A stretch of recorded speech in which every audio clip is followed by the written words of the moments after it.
I started off with a chapter that is outcomes of democracy. And in outcomes of democracy मैंने जो है आप लोगों को करवाया था what is political outcome. That means how can we ensure that how can we ensure that politically democracy is the best, or you can say a good decision. So it is accountable, it is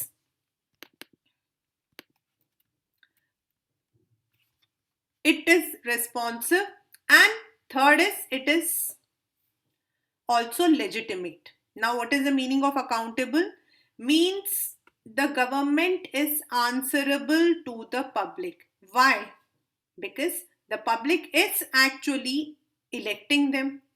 तो अगर वो काम नहीं करेंगे तो अगली बार when the elections are there they won't get any vote.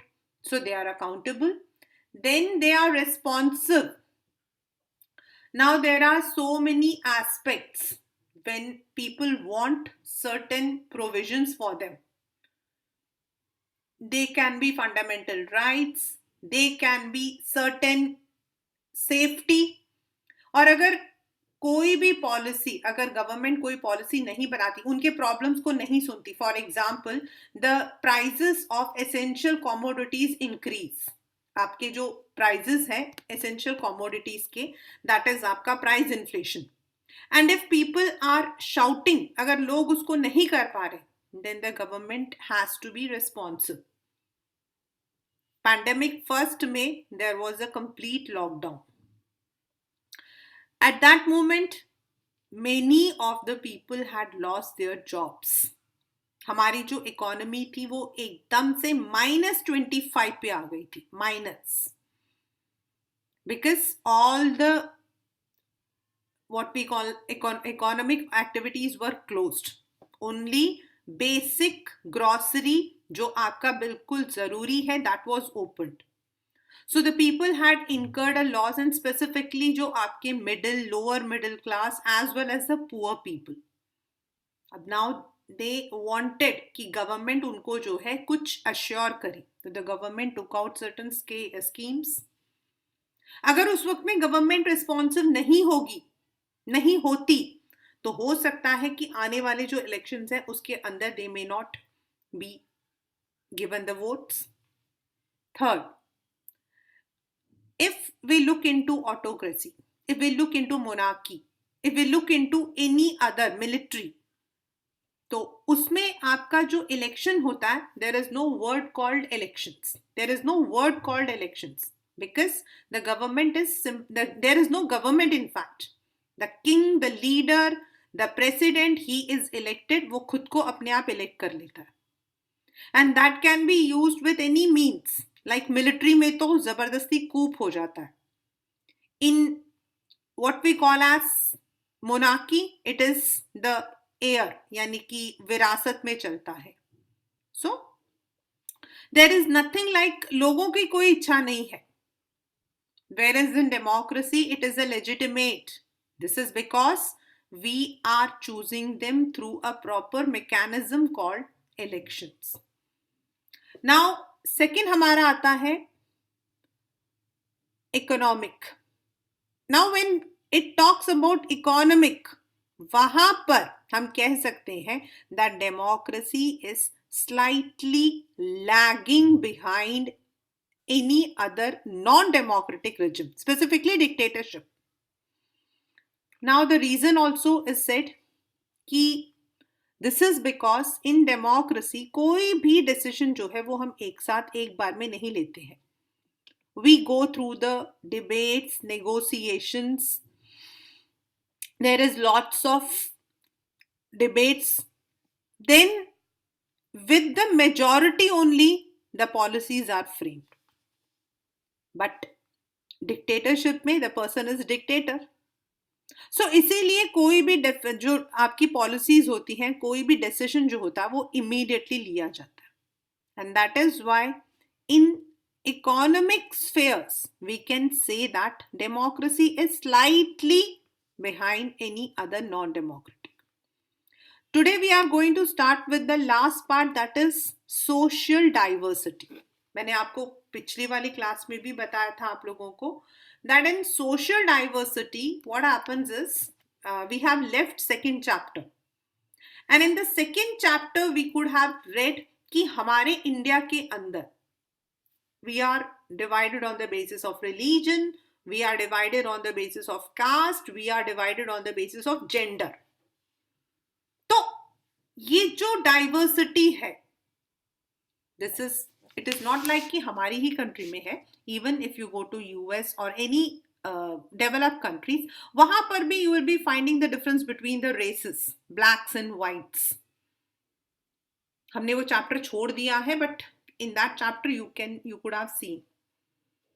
तो democracy के अंदर क्या होता है, there the person who is belonging to a particular religion, race or gender is not discriminated. क्यों? Because the universal adult franchise, right to equality, ये वो चीजें हैं जो इंश्योर करती हैं कि आप किसी को किसी भी हालत में you are not going to discriminate.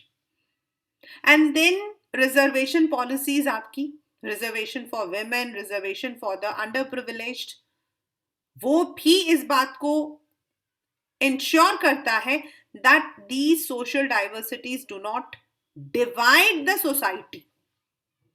और ये पॉसिबल होता है only in democracy. In dictatorship, in military, in any other region, it is depending on the ruler. But democracy में तो आपके पास पहले से ही there are certain principles, right to equality, right to freedom, then universal adult franchise. And ये जो आपके राइट्स है, they ensure that no category of the society is left behind. तो अगर हम क्वेश्चन आता है पेपर के अंदर in boards that justify that democracy advocates या फिर अकोमोडेट्स सोशल डाइवर्सिटी, तो it is very true.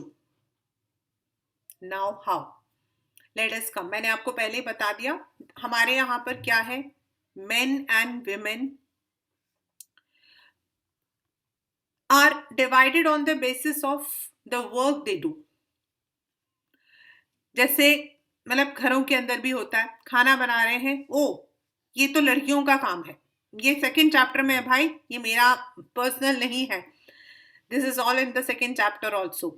So we have, I am going through the entire chapter. हमारे घर में ऐसा कुछ नहीं है, because my father in law, I remember when I was married and my मतलब कि I came to my father-in-law's house, तो मेरे father-in-law जो है वो आलू छील रहे थे बैठकर मम्मी के साथ, मतलब mother-in-law के साथ में. And I was packing the things because we were supposed to come to Delhi. तो I said कि पापा आप काम कर रहे हो, तो he said तो what happened? What happened? अगर मैंने काम किया तुम्हारी मम्मी के साथ में तो, and तुम जो है ना ये पत्नी वाले चक्कर मत लगाना. Ask your husband to work for you. When both two people are working ना, तो everyone should work. तो हमारे तो we don't have that difference, because हमारे घर में मेरे फादर इन लॉ ने हस्बैंड को भी सिलाई कढ़ाई सब सिखाया था, खाना बनाना सब कुछ. तो we don't have, but it is a very apt. In my sister's house it is there. लड़के खाना नहीं बनाएंगे, लड़कियां खाना, मतलब कि लड़कियां बाहर घर का काम, ये काम नहीं कर सकती हैं. एंड मोर ओवर सबसे बड़ी बात जो है ये होता है कि लड़कियां जो है they should not go for this work. मतलब वर्क लेबर हम बोलते हैं ना, we call it as the division of labour. तो in the division of labour the girl should not go for this work, the boy should not go for this work. Then when it comes to the what we call as casteism, so certain castes have not been given their part. हम माने या ना माने, maybe I belong to general category and I know that they are, मतलब कि इससे बहुत problems आती हैं, बट देन आई फील कि At one point, these people were not given their part. Then color, religion, that is also हमारे यहाँ पर 1947 में एंड उससे पहले वाले पीरियड में हमेशा कम्युनल राइट्स रहे हैं. बट डेमोक्रेसी एंश्योर्ड कि ये जो डिफरेंसेस है ये एक दिन में तो नहीं जाएंगे, but these differences can be accommodated by democratic government. At least government अगर सबको बराबर रास्ता देगी तो the people will also follow that. And that is why we say accommodation of social diversity is better in democracy. Then इसी में से दूसरा आता है बेटा, आपके पेपर में आता है question that democracy ensures dignity and freedom of the citizens. This is we will be अभी हम लोग पढ़ेंगे सारा, ये वाला जो देखो women वाला है, this is the one. These two questions come from social arena. अभी तक हम लोगों ने पढ़ा था political and economical, अब पढ़ रहे हम. Do democracies lead to peaceful and harmonious life? It will be a fair expectation that democracy should produce a harmonious social lives. हम अगर अफ्रीका, साउथ अफ्रीका का देखें तो वहां पर the people were practicing apartheid, यानी कि सोसाइटी के अंदर ब्लैक्स एंड व्हाइट्स के बीच में there were differences of opinion. Then if we read the first chapter, power sharing. बेटा मैं ये जो examples दे रही हूँ ना, these may come in your exams. और इसी को लेकर आपसे question पूछा जाएगा. As I said in the very first, that the entire chapter, that is what we started from 9th standard till 10th standard, आपका ये पूरा this chapter is a nutshell. It's a core. तो हमने पढ़ा था that in Sri Lanka, the ethnic composition between Sinhalas and in the Tamils, that led to civil war. क्योंकि वहां पर जो सोशल डाइवर्सिटी थी उसको अकोमोडेट नहीं किया गया था. Democracies usually develop a procedure to conduct their competition. So this reduces the possibility of tensions becoming explosive or violent. I know many of you might not be remembering, but if you remember in chapter number 1 of 9th standard, हमने पढ़ा था that in many countries like Estonia, the Russian minorities are not given equal power for voting. In Fiji, the Indians are not given. तो इससे क्या होता कि जो आपस के जो झगड़े होते हैं वो सुपीरियरिटी, वो मेजॉरिटेरियनिज्म को जो है एस्टैब्लिश करता है. No society can fully and permanently resolve conflicts among different groups. That is मेरे और आपके बीच में, आपके और आपके भाई के बीच में there will be always a difference of opinion. And when we are living in a building, when we are working in an office, when we are living in a society, वहां पर भी ये differences रहेंगी, लेकिन हमें एक दूसरे के differences को respect करना आना चाहिए. Democracy is best suited to produce this outcome. Non-democratic regimes often turn a blind eye to or suppress internal social differences. जैसे आपके जो ब्लैक्स थे, they were suppressed in US. वहां ब्लैक मूवमेंट हुआ था. Then apartheid. Then in what we call as majoritarianism in Sri Lanka. Ability to handle social differences, divisions and conflicts is thus a definite plus point of democratic regime. But the example of Sri Lanka reminds us that democracy must fulfill two conditions. First, it is not simply ruled by majority. The majority always needs to work with the minority so that the government functions to represent the general view. Majority and minority opinions are not permanent. You cannot call anything as majority or minority. और अगर आपको लगता है कहीं पर कि कोई minority में है तो the government, it is government's duty to accommodate that. It is also necessary that the rule by majority does not become rule by majority community in terms of religion, race, or linguistic groups. Same, we are studying about Sri Lanka.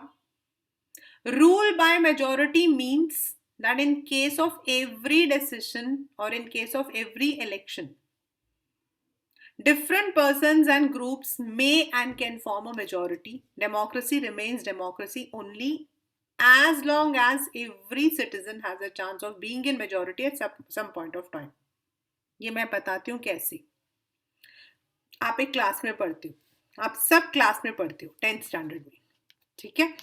Now what happens? You may not be very good in, say, SST. I'm just giving an example. You might not be very good in SST. तो teacher क्या करती हैं, जो बच्चे SST में बहुत अच्छे हैं उनका एक ग्रुप बना देती है. उसमें आप उन बच्चों में हो जो एसएसटी में कमजोर हैं. कम बच्चे, मतलब मैक्सिमम बच्चे जो है वो एसएसटी में बहुत अच्छे हैं. नाउ मैथ्स के टीचर आए, you are very good in maths and आपकी जैसे क्लास के अंदर 70% बच्चे ऐसे हैं जो मैथ्स में बहुत अच्छे हैं, तो यू केम इनटू मेजॉरिटी. तो कहीं ना कहीं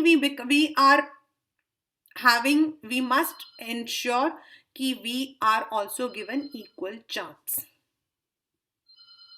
If someone is barred from being in majority on the basis of birth, जैसे मैंने बताया blacks and whites, कुछ चीजें हमारी ऐसी हैं जिसको हमने चूज नहीं किया. आप जिस घर में पैदा हुए हो, आप जिस रिलीजन में पैदा हुए हो, वो आपके हाथ में नहीं था. बट कुछ चीजें हमारे हाथ में है. आगे पढ़ाई, the kind of study you want to do, वो आपके हाथ में है.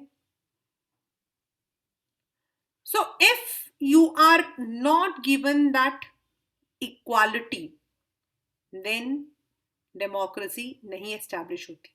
फॉर एग्जाम्पल इन श्रीलंका के अंदर those people who belong to Indian Tamils, उनको गवर्नमेंट जॉब्स, यूनिवर्सिटी पोजीशंस में नहीं मिलता था.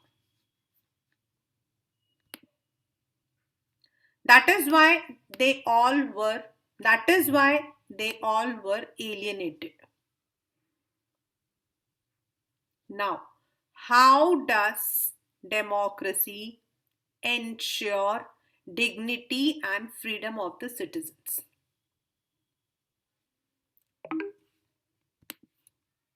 Dignity relates to the people who are belonging to different caste. Dignity of women, जो मैंने भी आपको बताया था, that in many countries, the division is on the basis of gender. But government के सामने कोई gender नहीं है. You are equal. Government जब positions बनाती है तो they give equal chance to everyone. Democracy stands much superior to any other form of government in promoting dignity and freedom of the individual. अगर आपके पास physical book है तो आप लोग इसको अंडरलाइन कर लीजिए, because this stands as the question. ये आपका क्वेश्चन बनकर आता है. How it is superior. Each individual wants to receive respect from fellow beings. That can be on the basis of our caste, on the basis of our gender. We are normally alienated.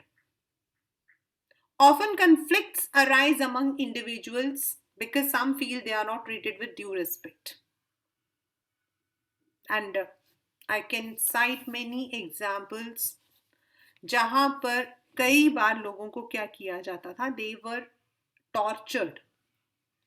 आप कोई भी story निकाल के पढ़ो पुराने जमाने की, मतलब कि बिकॉज अभी का मैं आपको इसलिए क्लियर नहीं बता सकती हूँ because right now we don't know. कम से कम हम लोग शहरों में रहते हैं.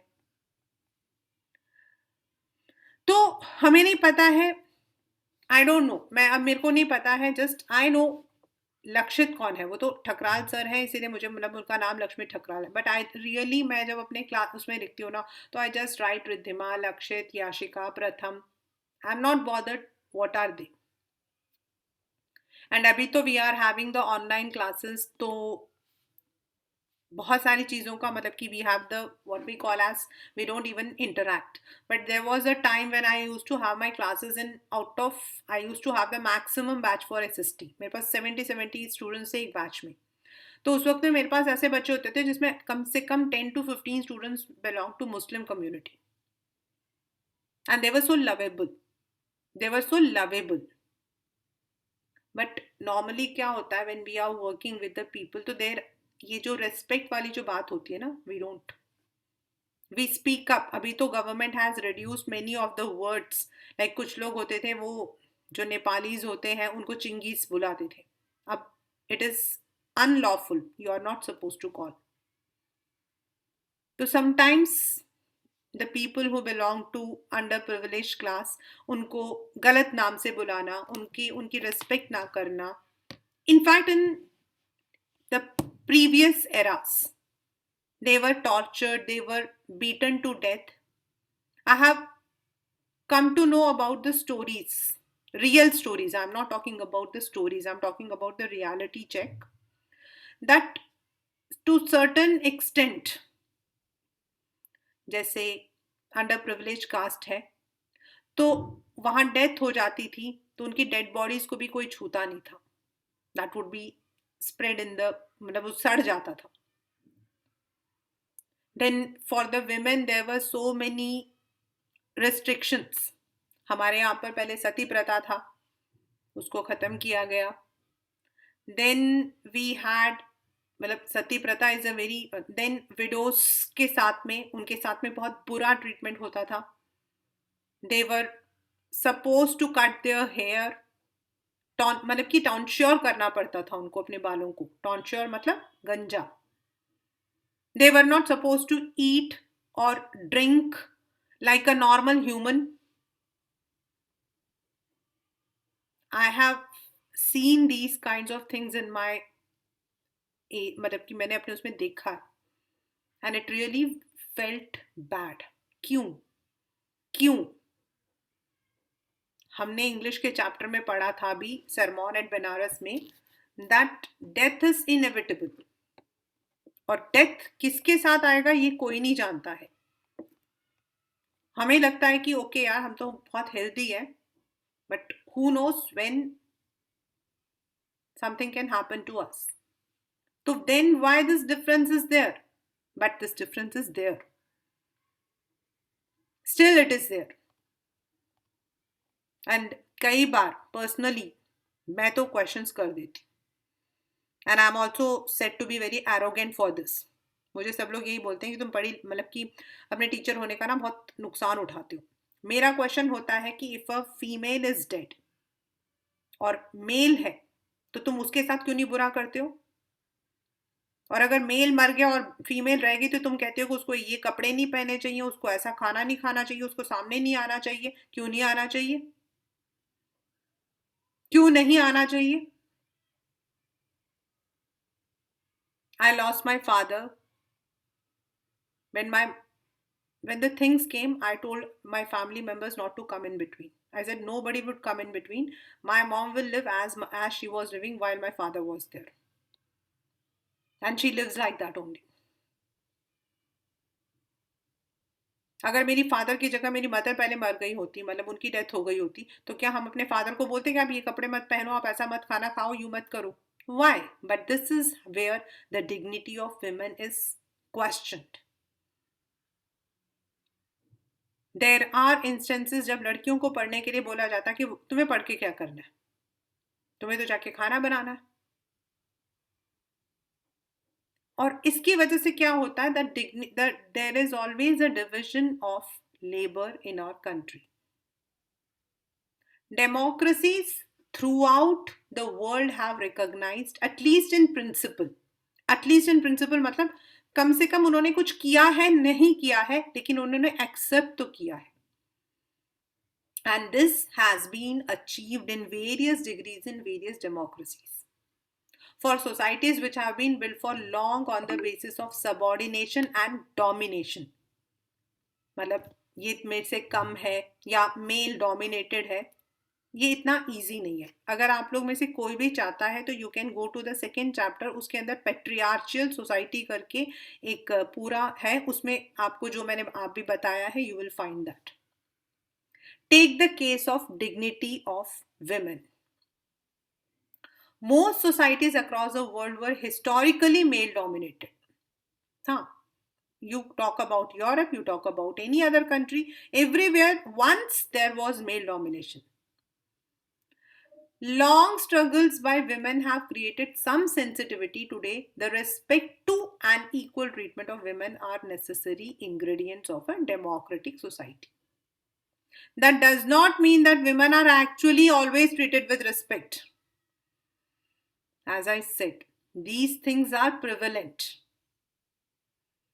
But once the principle is recognized, it becomes easier for a woman to wage a struggle against what is now unacceptable legally and morally. कम से कम उसके पास एक राइट तो है, वो आवाज तो उठा सकती है.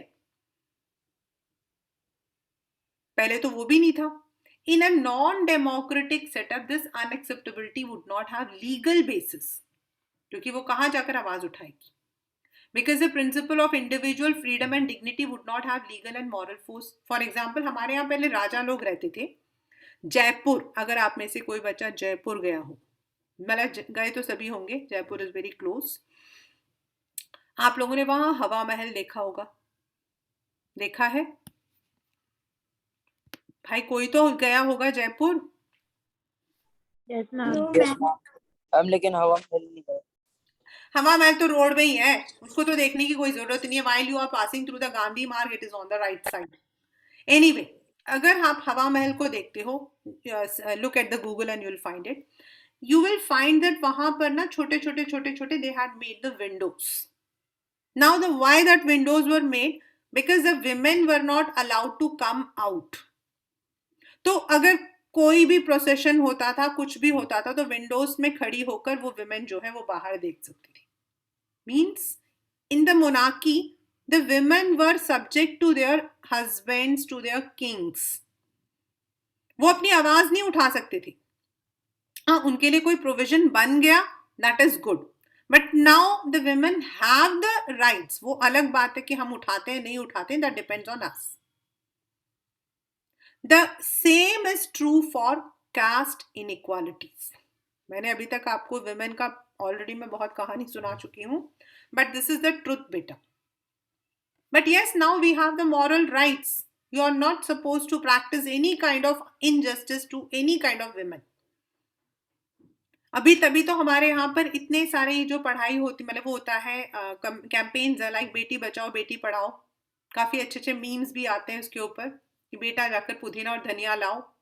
Why this is there? This is because we want to ensure कि सबको इक्वालिटी हो. Now let us come to the caste. Democracy in India, ये जो कास्टिज्म है, दिस इज ओनली एक्चुअली में इन इंडिया. विमेन का तो you can have everywhere, but casteism is practice only in our country. It has strengthened the claims of disadvantaged and discriminated caste for equal status and equal opportunities. हाँ, अगर हम इस बात को कहते हैं कि रिजर्वेशन पॉलिसी इज रॉन्ग, तो even I also object to that. Because I belong to general category and I know when my daughter had got highest marks, then also she could not get into the जिस college में वो जाना चाहती थी वो उसे नहीं मिला था. She got a second best college. तो क्यों? Because yes, हमने कुछ रिजर्वेशंस बना दिए, बट लेकिन अगर मैं एक पॉलिटिकल साइंस की टीचर की तरह देखती हूँ तो I would support the system. Why? This is because if you go to the history of India, as I have already told, there are instances still of caste-based inequality and atrocities. ये तो आप मतलब जैसे मैंने बताया, dead body को भी कोई नहीं उठा सकता था. Then untouchability. पानी अगर हाथ मतलब कि रख लिया, अभी एक वो मूवी भी आई थी उसके अंदर भी ये वाला दिखाया था, एक बड़ी अच्छी सी मूवी आई थी, मैंने भी देखी थी, आई डोंट रिमेम्बर, शेर पता नहीं क्या नाम था उसका, अभी recently it was there that if a person touches the well, then that entire water would be polluted, इसीलिए उनको पानी नहीं दिया जाता था। तो भाई पानी पर तो सबका हक होता है, but that was there. Perhaps it is the recognition that makes ordinary citizen value their democratic rights. क्योंकि government has removed this. Untouchability is a crime now. According to Constitution, everyone is equal. Freedom, आपका right to equality के अंदर all these are given. Now, expectation, ये जो मैं last paragraph पढ़ा रही हूं इसमें से एक क्वेश्चन आता है जो काफी रिपीटेड है। Expectations from democracy also functions as a criteria for judging any democratic country. ये वाला जो अब मैं पढ़ रही हूँ दिस चैप्टर, मतलब इस चैप्टर में ये वाली लाइन और अभी एक और लाइन आएगी, ये दोनों लाइंस लिखकर आपको बोला जाता है कि इसको एक्सप्लेन करो। What is most distinctive about democracy is that its examination never gets over. This is the question which has come in the paper. मतलब many a times, and I am talking about many a times, मतलब many a times. मतलब what is the meaning of democracy's examination? मतलब अलग अलग जगहों पर, अभी हमने बात किया पॉलिटिकल, हमने बात किया इकोनॉमिकल, हमने बात किया विमेन इक्वालिटी, हमने बात किया caste equality, religion equality, but there are so many areas, और एक एक करके लोग जो है they want in every area the people should be given equality. ये तो वो तीन बड़ी बड़ी चीजें हैं जिस पर हमने बात की, political, social and economical, but now as democracy pass one test, it produces another test. As people get some benefits, they ask for more and more, want to make democracy even better. That is why when we ask people the way democracy functions, they always come up with more expectations and more complaints.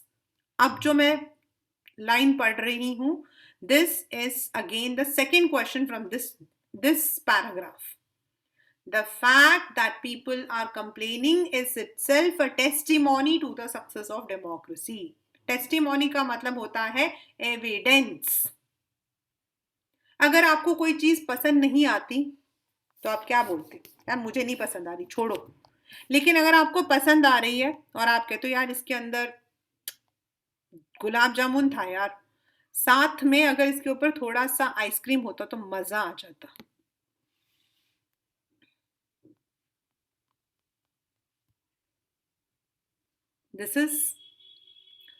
This shows that you liked, आपको अच्छा लगा, but आप इसके अंदर और add on करना चाहते। हाँ ठीक है, डेमोक्रेसी जो है it is giving benefits to women, it is giving benefits to social dignity. अगर बच्चों के लिए भी हो जाता ना तो और अच्छा लगता।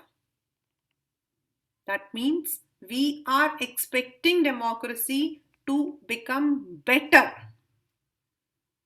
The fact that people are complaining is itself the testimony to the success of democracy. It shows that people have developed awareness and ability to expect and to look critically at power holders and high and mighty. So now we know what is democracy. We know that democracy is made so that each and every citizen is getting his or her share. चाहे वो dignity हो, चाहे वो respect हो, चाहे वो equality हो, चाहे वो इकोनॉमिक डिस्ट्रीब्यूशन हो, चाहे वो राइट टू वर्क हो, चाहे वो राइट टू इंफॉर्मेशन हो. A public expression of dissatisfaction with democracy shows the success of democratic project. It transforms people from the status of a subject into that of a citizen. What is the meaning of subject? Under the rule of any autocracy, under the rule of any monarchy, people do not have any kind of rights. जो राजा ने बोल दिया वही हमारे लिए final है. So we are subjects. We were not asked, we were only supposed to do. But in democracy, we have the right to participate. हम directly नहीं participate कर सकते. We cannot go and sit in the parliament. We cannot, but yes, to go to the parliament हमारे पास different ways है. अगर आपको लगता है आपकी गवर्नमेंट ने नहीं किया है, तो you can call your local MLAs. You can talk to the MPs. You have the social medias. You can express your grievances. यानी कि people's participation is there. At last, कुछ नहीं होता तो अगली बार भी गवर्नमेंट में जो है don't give the vote. Most individuals today believe that their vote makes a difference to the way the government is run and to their own self-interest. मतलब अपने लिए भी and for the, अगर हम सोचते हैं कि voting day जो है that's only a holiday for us. अगर हम सोचते हैं कि वोटिंग डे है यार मैंने तो नहीं देना है, मेरे वोट से क्या फर्क पड़ जाएगा, मैं एक नहीं जाऊंगा तो क्या फर्क पड़ जाएगा, तो yes there have been instances जब एक वोट से जो है ऑपोजिशन हारा है. Yes there have been instances when with single vote the opposition has been defeated. तो a single vote also counts. And moreover जब आपको राइट्स मिले हैं तो राइट्स को यूज करो. हम वैसे चिल्लाते हैं हमें राइट्स नहीं मिलते हैं, हमें राइट्स नहीं मिलते. जब राइट्स मिले हैं तो राइट्स को यूज करो. So if you want to make the change, if you want कि और चेंजेस आए, then as Gandhi ji said, be the change what you want to be. जो आप दूसरों में चाहते हो वो खुद चेंजेस करके दिखाओ. And in democracy you have that opportunity. You can raise your voice, you can go to the courts, you have the power to change the entire government. हाँ, आपको मीडियम पता करना होगा कि किस तरीके से I can participate. Like अभी many of the people had written to the government that the schools should open. अब majority का voice था तो school opens हुआ. Majority said that it should be opened. Another one which is trending right now was your results. Let us hope वो भी एक आध दिन में आ ही जाएंगे. वही हम लोगों के पास खबर आई है. For schools, I was telling 12th standard and other students, and they were in fact, मेरे से शर्त लगा रहे थे, मैम नहीं खुलेंगे, आप देख लेना मार्च तक नहीं खुलेंगे. ऐसे शर्त लगा लो अगर आपकी 15 तक ना खुले तो. Because it is the majority's voice, and the government cannot ignore the voice of majority. So this is how outcomes of democracy का मतलब होता है. जब हम डेमोक्रेसी का रिजल्ट देखते हैं, मतलब एक डेमोक्रेटिक गवर्नमेंट के रूल को देखो, एक नॉन डेमोक्रेटिक गवर्नमेंट के रूल को देखो, डेमोक्रेटिक गवर्नमेंट के रूल के अंडर रहते हुए लोगों को देखो, नॉन डेमोक्रेटिक गवर्नमेंट के अंडर रहते हुए लोगों को देखो, and you will feel that those who are living under democratic government, they are better than non-democratic. They have certain powers, they have certain rights which are not given to non-democratic. So that is outcomes of democracy. Once again, I'm telling you that the questions आपके जो हैं, they might be coming like, how does democracy produce an accountable, responsive and legitimate government? It can be for 5 marks. Then democracy, मतलब कि why there is delay in democracy, often it is said. That is because it takes time to deliberate and debate. बातचीत करने में time लगता है. Then how does democracy produce a accommodation for the social diversity, या फिर it promotes the dignity of women. ये these are. then जो last के पैराग्राफ के मैंने आपको 2 क्वेश्चंस बताए थे, that more complaints itself is a testimony of democracy success. and तो ये जो दो लास्ट के जो 2 क्वेश्चंस बताए थे, these two, that is the examination of democracy never gets over. these 2 questions are these मतलब कि repeated question from this. लेकिन आप ये मत समझेगा कि the questions can be direct. As I said that this chapter is the summing up of the entire 9th and 10th democracy. तो there can be any कोई एग्जाम्पल, श्रीलंका का example दे दिया, बेल्जियम का एग्जाम्पल दे दिया, जो चैप्टर आपने पढ़ा भी नहीं है, जैसे सेकेंड चैप्टर में उसमें से जो था उसका देखकर फिर आपसे ये वाला जो है करेंगे. बट आपको क्या करना है, वो की वर्ड यूज करना है, like dignity, social accommodations, then आपका अकाउंटेबल, वो कीवर्ड देखकर you have to answer from this chapter. So with this our political science is also complete.